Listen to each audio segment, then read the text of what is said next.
오늘 하나님께서 우리에게 주시는 말씀은 창세기 15장 8절로 11절까지의 말씀입니다.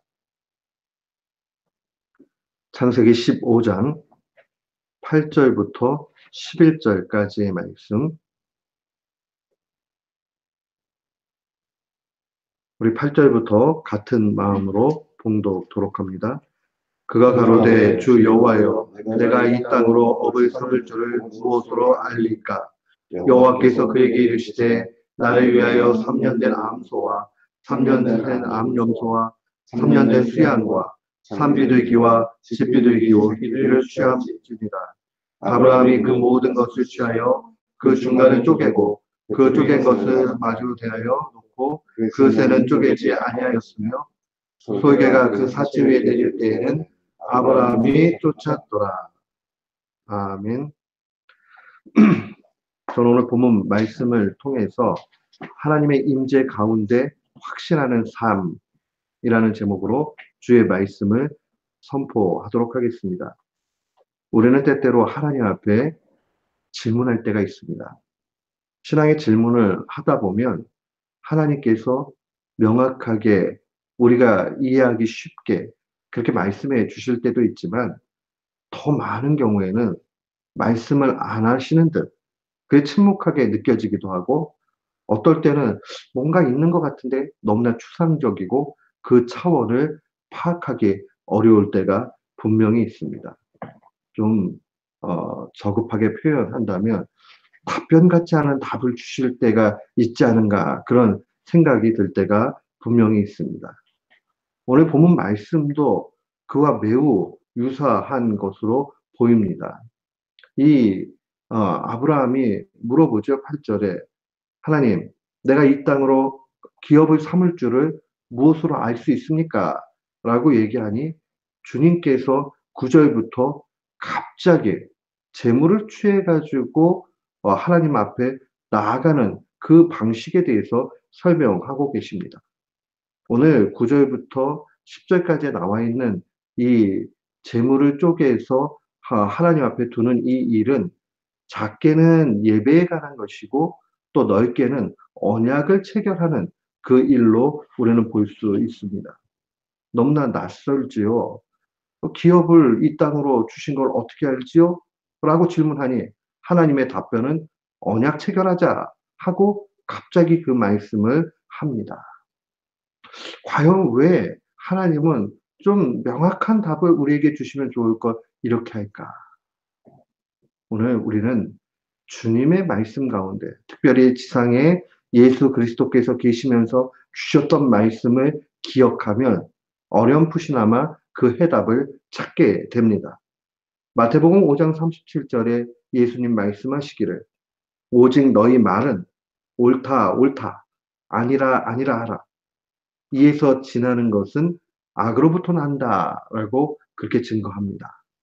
결국 사실 진리라는 것은 그 자체로 증명되는 그 일로 끝나야지 다른 걸로 자꾸 설명을 하고자 하면 더 많은 혼란과 어려움이 있다는 겁니다. 지금 이 중심의 내용대로 보면 하나님의 답변은 아주 명쾌하고 아주 정확하게 알려주는 겁니다.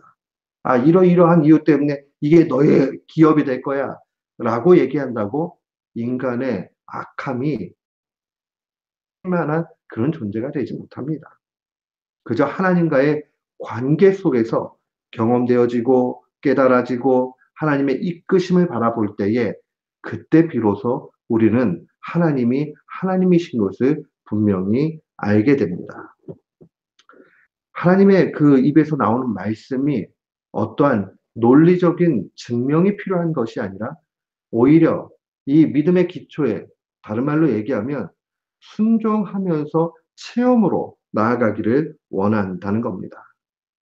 3년 된 암소, 암염소의 수양, 또한 산비둘기, 집비둘기를 취하라고 그렇게 말씀하십니다. 그 중간에 쪼개라고 얘기하죠. 쪼개라. 실제로 히브리 사람들이 언약이라고 얘기할 때는 베리트라는 말을 사용하는데 쪼갠다는 말이에요. 완전히 죽이는 걸 통해 가지고 언약이 체결됩니다.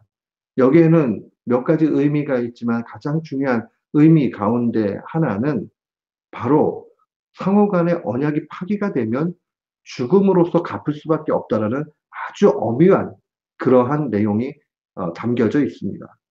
만약 하나님께서 우리와 약속하신 이 언약의 내용들을 지키지 않으신다면 하나님은 영생하시는 분이시기 때문에 목숨은 논할 수가 없지요.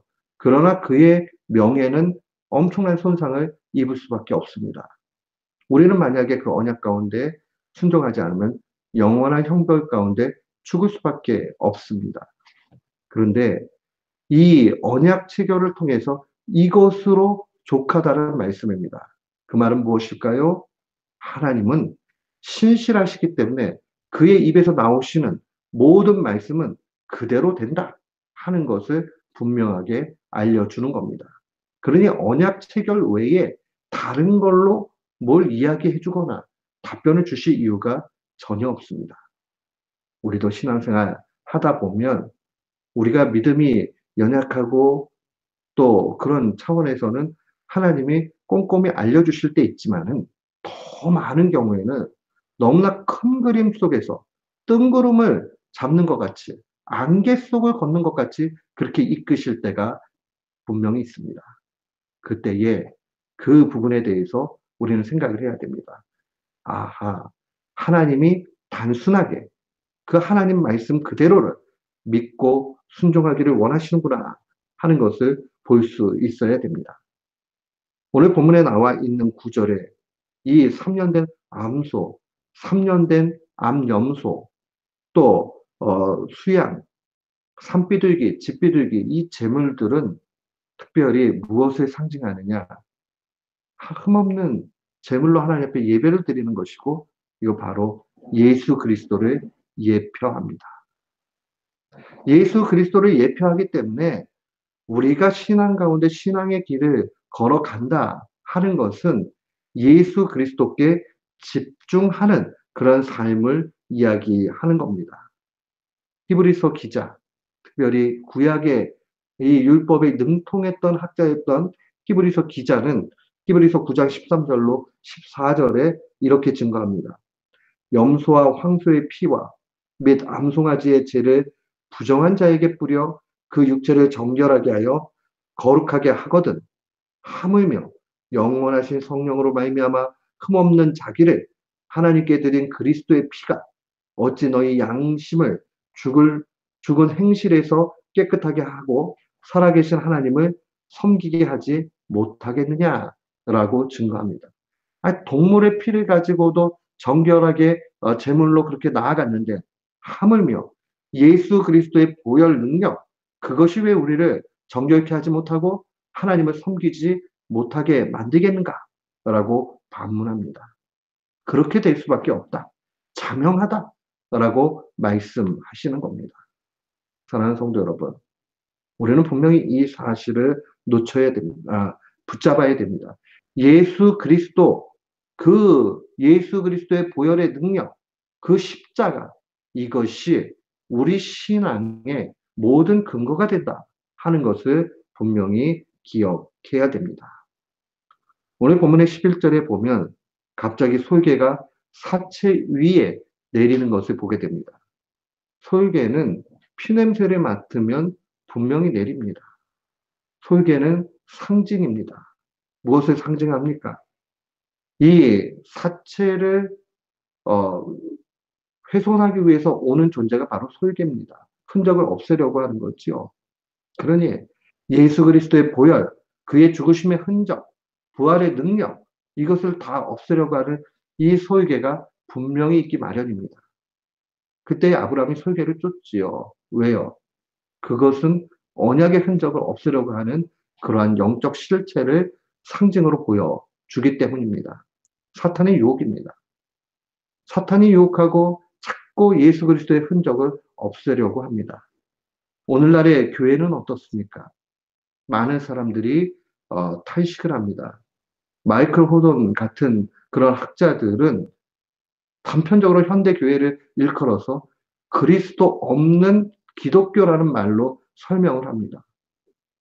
이 기독이라는 말이 한자로 그리스도 아니에요. 그런데 그리스도 없는 그리스도교, 그게 존재할 수 있다라는 겁니다. 언제 그렇습니까? 예수 그리스도를 더 이상 말하지 않고 예수 그리스도가 증명이 되는 데 있어서 어떻게 하면 우리의 삶이 잘 살 수 있겠는가?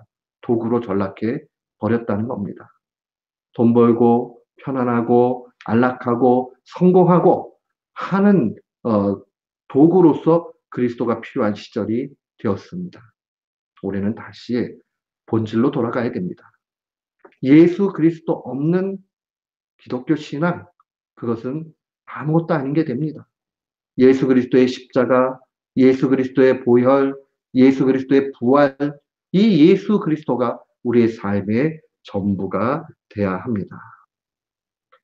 우리가 어떻게 하면 이 솔개를 쫓아내면서 나아갈 수 있습니까? 단 한 가지만을 집중하십시오. 그것은 바로 예수 그리스도의 십자가만을 바라보는 것이고 그의 보혈만을 의지하는 것입니다. 그러니까 다른 거, 의심이 생기고 뭔가 이게 확연하지 않고 할 때에 우리가 붙잡아야 되는 것은 예수 그리스도께서 죽음 가운데서 부활하셨다는 그 사실 자체를 믿고 나아가야 됩니다. 그렇게 될 때에 다른 모든 문제들이 해결이 됩니다. 우리는 살다 보면 이 세상의 논리나 원리로 설명이 안 되는 수많은 일들을 발견하게 됩니다. 이게 되긴 됐는데 어떻게 됐지? 그때에 하나님의 보이지 않는 손, 또 하나님의 능력, 예수 그리스도의 십자가의 능력이 있구나 하는 것을 분명히 알아야 됩니다. 기록되어져 있는 말씀, 성경 66권, 이 말씀의 기초 위에 이 말씀이 우리의 삶 가운데 체험으로 열매 맺어져야 됩니다. 말씀의 기초 위에 체험되는 신앙, 그 신앙이 귀합니다. 오늘 이 사실을 기억하면서 우리가 의심이 생기지 않도록 솔개를 내쫓기 위해서 우리가 날마다 십자가의 보혈만을 바라보는 귀한 교우들 되시기를 주님의 이름으로 축원합니다.